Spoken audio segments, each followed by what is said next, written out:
In early 2025, a datasheet circulated inside China's semiconductor community carrying a claim that would have read as satire 3 years earlier. A RISC-V processor, the architecture that spent a decade powering microcontrollers, thermostats, and low-power embedded devices, had, according to its designers at Hygon, natively executed a 100 billion parameter artificial intelligence model on 5-nanometer silicon. The chip is called the XuanTie C950, and its existence lands two opposing verdicts at the same moment. Either the most consequential open instruction set architecture in history just broke into frontier artificial intelligence territory, bypassing ARM royalties and Intel's x86 licensing on its way in, or the phrase natively runs is carrying more weight than any 4 words in a datasheet should ever be asked to carry. The bullish read is a strategic story about architectural independence. The skeptical read is a story about the distance between a benchmark sheet and a production rack. Both reads are on the table at once, and the chip sitting at the center of the argument is small enough to hold in one hand and large enough in ambition to provoke a separate legislative conversation inside the United States Congress. Name the sides, and you see the shape of the contest. On one side, Hygon and the broader Chinese semiconductor program betting that an open instruction set is the durable path around foreign architectural dependencies. On the other side, the engineering reality that architectural freedom and deployment-grade capability are not the same credential. 3 rounds decide which side of that bet the evidence actually supports. The independence claim comes first. The capability claim comes second. Then the word runs goes on trial, and that is where the verdict turns. The strategic logic behind RISC-V as China's architectural hedge is not complicated, and it is not new. RISC-V International, the standards body that governs the instruction set, is incorporated in Switzerland and has been explicitly structured to be jurisdiction neutral since its founding. That structural choice was not accidental. It was made in anticipation of precisely the kind of political environment that has materialized. A world in which the United States government uses export controls not just to restrict specific hardware, but to restrict access to the architectural layer beneath the hardware. ARM's licensing agreements are the clearest example of the vulnerability. Every ARM Cortex core that ships into a Chinese product carries a licensing thread that runs back through British and American corporate and legal structures.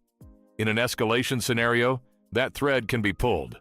Not easily, not without political cost, but structurally, the mechanism exists. x86 is a different topology. Intel's architecture is more insulated from that particular threat, but it is effectively closed to independent Chinese implementation at competitive process nodes. A Chinese company cannot simply decide to design a high-performance x86 core and ship it. The licensing structure and the litigation risk make that path unrealistic. RISC-V eliminates both problems at the instruction set layer.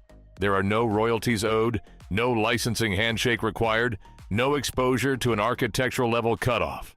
Every XuanTie C950. Oh, that ships as a unit of artificial intelligence compute that the export control apparatus has no instruction set hook into. That is the bullish position in round 1, and it is geometrically correct. The counterclaim to round 1 is true, but belongs to a different argument. The skeptic's rejoinder. That instruction set freedom is a necessary condition for independence, but not a sufficient one. That TSMC is still in the supply chain. That electronic design automation tools from Synopsys and Cadence are still in the design flow. That ASML's extreme ultraviolet lithography machines are still in the fab is accurate and important. It is also a complaint about the wrong layer. The independence claim being made in round 1 is not a claim about total supply chain sovereignty. It is a specific, narrow, and meaningful claim about the instruction set layer, and at that layer, the claim holds. The United States Commerce Department's entity list and the associated export controls have targeted specific companies, specific equipment categories, and specific hardware architectures. No instruction set restriction on RISC-V has been enacted as of mid-2025, and while legislative proposals have circulated in Congress, they have not cleared the structural and geopolitical obstacles that make restricting an open international standards body a genuinely difficult policy problem. The C950 is, at the instruction set level, exactly what it is described as, a chip that Washington cannot choke at the license layer. Round 1 goes to the bullish side. Round 2 moves from strategic logic to engineering claim, and the stakes change. The argument here is that reaching 100 billion parameter inference on a RISC-V core at 5 nanometers is a genuine vertical leap for an instruction set whose historical ceiling sat orders of magnitude below that level. To understand what the leap requires, it helps to trace what the model itself demands. A 100 billion parameter model, the class of architecture that includes large language models roughly comparable in scale to early frontier systems from the years 2022 through 2024, does not sit politely in memory. At 16-bit floating point precision, 100 billion parameters consume roughly 200 gigabytes of memory. That number, rendered physically, is approximately the total storage capacity of a dense server node configured for inference workloads in 2020. Every forward pass through the model requires moving that data through memory buses, performing billions of floating point multiply-accumulate operations, managing the key value cache that grows with context length, and doing all of this fast enough that the output tokens arrive at a rate the user experiences as responsive. The memory access patterns are irregular. The arithmetic intensity per byte of data moved is lower than it is for training, which means memory bandwidth is the binding constraint more often than raw compute throughput. Running that workload on an architecture that was designed for embedded control loops and sensor processing is not a software problem alone. It requires the core to have wide vector execution units capable of handling the matrix operation density the model demands, a memory subsystem with enough bandwidth and cache hierarchy to feed those units without starving them, and a floating point pipeline that can sustain throughput under the irregular access patterns of attention layer computation, the RISC-V vector extension specification. Known in the technical community by its short designation, but better described here as the RISC-V vector processing standard, has matured significantly in recent revisions. The architecture now supports variable length vector operations that can be tuned to the silicon's physical register width, which gives chip designers flexibility to implement wide vector units without being locked into a fixed width instruction format. At 5 nanometers, there is enough transistor budget on the die to support the large cache hierarchies and wide execution units that frontier inference demands. On paper, reaching the 100 billion parameter tier on a RISC-V core at 5 nanometers is plausible. Hygon's product claim, as reported in Chinese language semiconductor trade coverage and corroborated by secondary coverage in international semiconductor trade publications, places the C950 at that tier. No independent third-party benchmark of the C950 at 100 billion parameter inference had been published in open sources as of mid-2025. The 5-nanometer node claim is Hygon's own disclosure. Independent fab verification is not available in open technical literature. The counterclaim in round 2 is not that the C950 cannot do what the spec sheet says.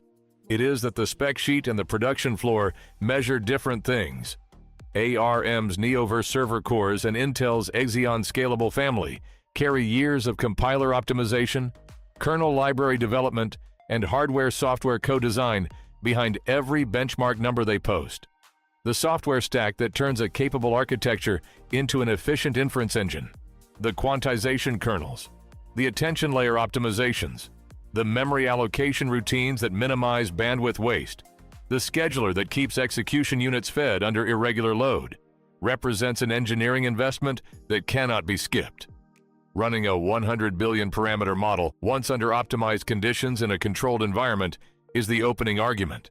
Running it at competitive tokens per second throughput, at sustainable thermal load, at the batch sizes and latency requirements that commercial inference demands, is the closing argument. The RISC-V software ecosystem for artificial intelligence inference lags ARM and x86 by a documented margin. Open source repository contribution data and framework compatibility matrices show that support for RISC-V vector extensions in major artificial intelligence frameworks has been added more recently and with less optimization depth than the equivalent ARM and x86 paths. The counterclaim concedes the milestone's symbolic weight and disputes its operational significance. Round 2 still goes to the bullish side, but narrowly. The architectural milestone is real. Pulling the RISC-V instruction set into the frontier inference tier is a category expansion regardless of how the performance numbers resolve under stress testing. The milestone has to exist before it can be optimized. The skeptic's objection is premature in this round. Though it is not wrong, it is merely early. The score stands at 2-0, and the third round is where the debt comes due. The word runs is the load-bearing element of every headline the C950 has generated, and round 3 puts it under cross-examination. The bullish camp's position is that natively runs carries a specific technical meaning. The C950 executes 100 billion parameter inference without a software emulation layer, without a translation shim that converts the instruction stream into something another architecture processes, and without a heterogeneous compute arrangement where the RISC-V core is a scheduler, while a separate accelerator performs the actual matrix arithmetic. Native execution at that scale is the threshold claim, and if the threshold is cleared, everything after it is optimization. The bullish argument treats the first native run as the hardest run, and the subsequent performance engineering as a predictable timeline. The skeptics collect here. Runs is being asked to perform 3 distinct jobs in that sentence, and the evidence base supports payment on only one of them.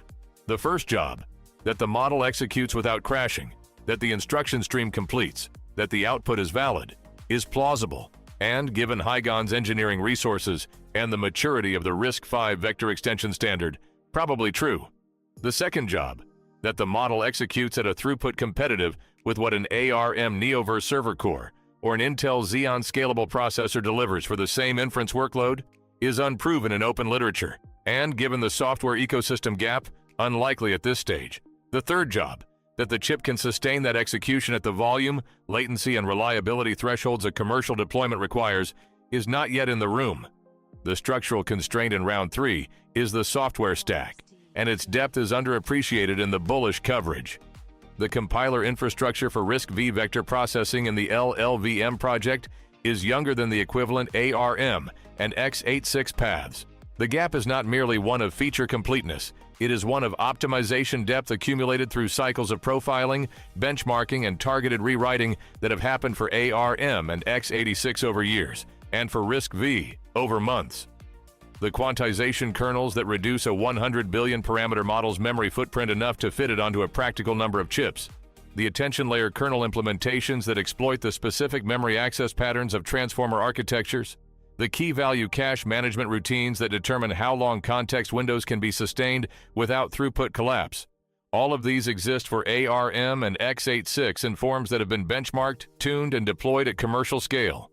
For RISC-V, the analogous implementations exist in earlier, less optimized forms. The frameworks used to run large language models in production have added RISC-V support paths, but support and optimization are not synonyms. And a support path that routes through unoptimized kernels produces throughput numbers that bear little relation to what the architecture's silicon is capable of delivering. Then there is the fab question, and it is the most structurally awkward part of the C950's story. A 5-nanometer RISC-V core, at the volume required to matter commercially, needs a foundry that can supply 5-nanometer-class production under China's current sanctions exposure. The leading candidate for that process node outside China is TSMC, which operates under export compliance obligations documented in TSMC's own public statements and in United States Commerce Department guidance. Using TSMC for a product that is explicitly positioned as China's escape from foreign architectural dependencies creates a specific tension. The chip's instruction set independence and its fab dependence are pointing in opposite directions at once. Semiconductor Memory Corporation International, China's most capable domestic foundry, has publicly confirmed production at nodes that third-party analysts, including teardown work published by research firms that open consumer devices and measure transistor geometries, assess as 7-nanometer-class. 5-nanometer-class volume production at that foundry has not been independently confirmed in open technical literature as of mid-2025. The absence of a disclosed fab source for the C950's 5-nanometer claim is not a trivial omission. A genuine domestic 5-nanometer production capability would be among the most strategically significant announcements the Chinese semiconductor sector could make, and the silence around it is a data point. Consider the gap this way. An engineering team that builds a new engine architecture from scratch can, on the first day on the test track, complete one lap. That is native execution. The lap time, the thermal behavior at sustained load, the fuel consumption over a full race distance, and the reliability across multiple consecutive runs. Those are the figures that determine whether the engine belongs on a starting grid or in a press release. The C950 has completed the lap. The race conditions have not been published. Round 3 goes to the skeptics, clearly. The capability claim survives at the architectural level. The chip almost certainly executes what the spec sheet describes under controlled conditions. It does not survive at the deployment level. And those two readings are being conflated in every bullish headline about the C950. The software gap is documented and real. The fab question is unresolved and conspicuous. The distinction between a native run and a competitive run is not a technicality to be dismissed. It is the operative difference between a proof of concept and a product. Before the verdict, the 3 strongest reasons the round 3 ruling could be wrong deserve their moment. First, the software gap may close faster than the skeptics assume. RISC-V's open nature means the global developer community contributes to its toolchain, not just Chinese firms, and the vector extension specification has matured quickly enough to attract serious optimization work. Major artificial intelligence frameworks have added RISC-V support paths with increasing depth. If the ecosystem timeline compresses, the round 3 verdict softens. The counter to this is that ARM and x86 toolchains are also moving targets. Closing a gap on a stationary target is a different problem from closing one on a target that is itself accelerating. Reports suggest the gap is narrowing. They do not suggest it has closed. Second, the fab question may have an answer that isn't public. If Hygon has access to a 5-nanometer-class process through a domestic foundry that has advanced beyond its public disclosures, through a partner arrangement not yet documented in open sources, or through a geometry that functions as 5-nanometer-class without carrying that label in regulatory filings, the supply-side objection weakens significantly. The counter is that the absence of a public announcement is itself informative. Third, the performance bar for competitive may be lower than the skeptics price it. If the C950's target market is not hyperscale data centers competing with advanced accelerator clusters, but rather inference at the edge, private enterprise deployments, on-premise installations, environments where architectural independence and unit cost matter more than raw throughput, then competitive is a different standard. A chip that runs a 100 billion parameter model at half the tokens per second of an ARM server core, but at a fraction of the licensing and supply chain risk, may be precisely the product its buyers are looking for. The skeptic's objection assumes one performance bar. The market may set several. The verdict holds at the headline level, but if any of these 3 challenges resolves favorably in the next 18 months, the margin of the skeptics' win in round 3 narrows. The score is 2-1 in China's favor on direction, and 1-0 for the skeptics on the round that decides commercial relevance. The XuanTie C950 is China's cleanest architectural escape from foreign instruction set licensing. That point is not in dispute, and neither side should concede it. But the claim that it runs 100 billion parameter models conflates a threshold crossing with a race result, and the threshold is the easier of the 2 tests. What Hygon has built is a proof of direction, evidence that RISC-V can reach the frontier artificial intelligence tier in silicon, that the open instruction set is no longer confined to the embedded world, and that the export control strategy of restricting China at the advanced accelerator and architectural licensing layer has produced a predictable response at a layer nobody sanctioned. What Hygon has not built, or at least not yet demonstrated publicly, is a chip that changes the economics of inference deployment. The C950 is the opening brief, not the closing argument. The restriction that was meant to settle China's artificial intelligence chip trajectory redirected it toward an instruction set nobody in Washington thought to sanction. That is the recurring pattern in this contest, and the C950 is its most recent and most technically sophisticated exhibit. The chip that was supposed to be impossible, a frontier-scale RISC-V artificial intelligence processor at a competitive process node, now exists on a spec sheet, and almost certainly on a die. The gap between the spec sheet and the server rack is where the next round gets fought. The C950 proves that China's semiconductor program can find the door the sanctions didn't lock. The question now is whether there's a building behind it. Tell me which round I scored wrong. If you think round 2 should have gone to the skeptics because the fab question poisons the capability claim from the start, before the software gap even enters the argument, make that case below. If you think round 1 undersells the independence argument, because RISC-V's Swiss incorporation and open governance structure is more durable than any single product announcement, and that the geopolitical bet it represents deserves more than one round, Make that case too. Bring your evidence and pick the round. If you want the next round scored as it happens, when independent benchmarks emerge, when the fab source gets confirmed or denied, when the software ecosystem either catches up or confirms the gap, subscribe and turn on notifications so you're here when it does.